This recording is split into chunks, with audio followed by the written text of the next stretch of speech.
चलते समय अत्यंत भयंकर अमंगल होने लगे। गीध उड़ उड़कर उसके सिरों पर बैठने लगे, किंतु रावण काल के वश में था, इससे किसी भी अपशकुन को नहीं मानता था। उसने कहा, युद्ध का डंका बजाओ।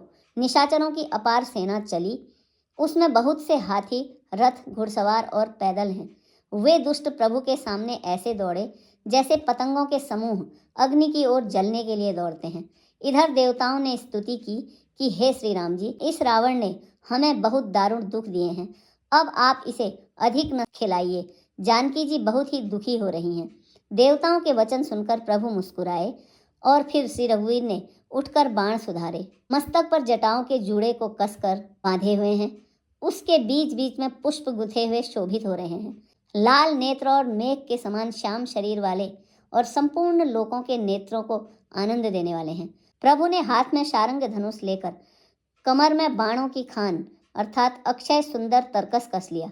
उनके भुजदंड पुष्ट हैं और मनोहर चौड़ी छाती पर ब्राह्मण भृगु जी के चरण का चिन्ह शोभित है।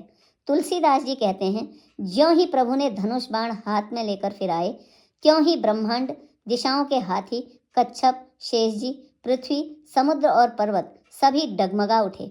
भगवान की शोभा देखकर देवता हर्षित होकर फूलों की अपार वर्षा करने लगे और शोभा, शक्ति और गुणों के धाम करुणा निधान प्रभु की जय हो ऐसा कहकर पुकारने लगे। इसी बीच में निशाचरों की अत्यंत घनी सेना कसमसाती हुई और आपस में टकराती हुई आई। उसे देखकर वानर योद्धा इस प्रकार उसके सामने चले जैसे प्रलय काल के बादलों के समूह हों। बहुत से कृपाण और तलवारें चमक रही हैं, मानो दसों दिशाओं में बिजलियां चमक रही हों। हाथी, रथ और घोड़ों का कठोर चिंगाड़ ऐसा लगता है मानो बादल भयंकर गर्जन कर रहे हों। वानरों की बहुत सी पूंछें आकाश में छाई हुई हैं, वे ऐसी शोभा दे रही हैं मानो सुंदर इंद्रधनुष उदय हुए हों। धूल ऐसी उठ रही है मानो जल की धारा हो। बाण रूपी बूंदों की अपार वृष्टि हुई।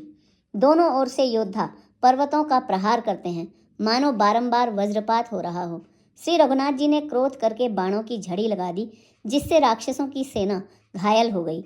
बाण लगते ही वीर चीत्कार कर उठते हैं और चक्कर खा खा कर जहां तहां पृथ्वी पर गिर पड़ते हैं। उनके शरीरों से ऐसे खून बह रहा है मानो भारी झरनों से जल बह रहा हो। इस प्रकार डरपोकों को भय उत्पन्न करने वाली रुधिर की नदी बह चली।